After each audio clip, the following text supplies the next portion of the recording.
In this first video, we are going to sprint through one of the craziest times of America, Reconstruction through the dawn of the 20th century. This is Speaking Through the Ages, where we bring back the dead and attempt to bring out the values, beliefs, and internal struggles of those humans that came before. We give context to and deliver historical speeches that motivated people to kill, riot, make salt, and sign papers. Now, throughout this channel, please feel free to correct any errors, exaggerations, or perfunctory explanations in the comments. To join our remote history team, subscribe and click the bell symbol to receive notifications. And I'm Joseph Delisle, your novice history fan. Now, let's move on to what I like to call America's Gotham period.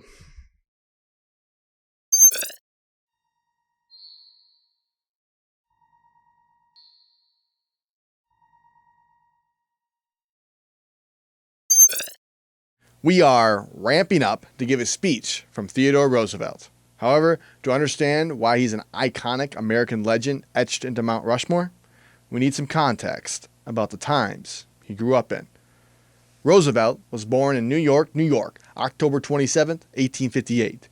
3 years later, the American Civil War erupted, and before it ended in 1865, the Union would suffer 642,000 casualties, the Confederates 483,000. After the war, and for the next 12 years, the U.S. would undergo a Reconstruction period, fusing it back together. Throughout the next 50 years, America would earn its melting pot title. Immigrants from Ireland, Germany, Italy, Scandinavia, and China would flood into the mainland. During this time period, 1857 to 1896, the U.S. would experience 7 recessions and 2 major depressions. In 1893, the national unemployment rate skyrocketed, reaching as high as 17%, hitting some states harder than others. 25% in Pennsylvania, 35% in New York, and 43% in Michigan.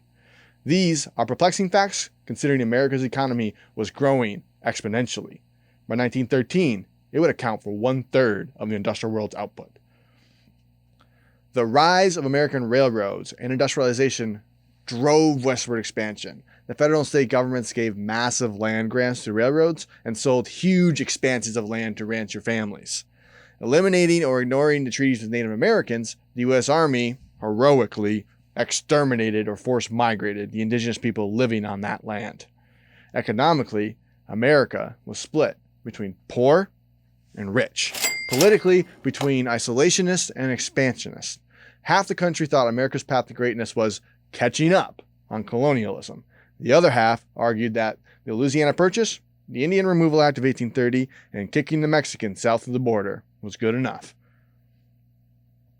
In fairness, the idea of American isolationists goes back to Washington's farewell speech, warning Americans to not get involved in Europe's wars and misgivings.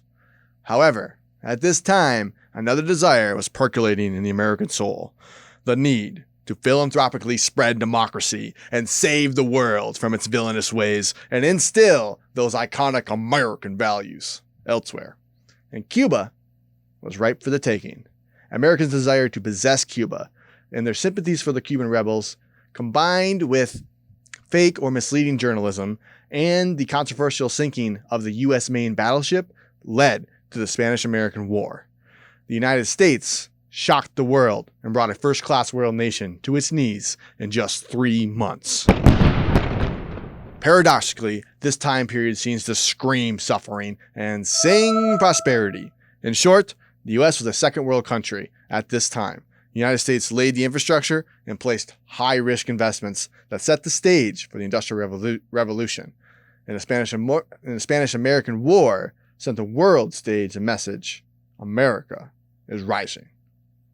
However, it was not without cost. By the 1890s, America had the highest rate of work-related injuries and deaths in the world, the grossest inequalities, and some of the clearest forms of political corruption seen to this day, which is saying a lot.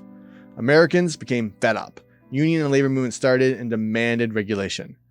Social Darwinism, the idea that poor people, blacks, Native Americans, and other disadvantaged groups are in their rightful place because they are evolutionarily inferior and should remain as such, blah, blah, blah, was the major position against such regulations.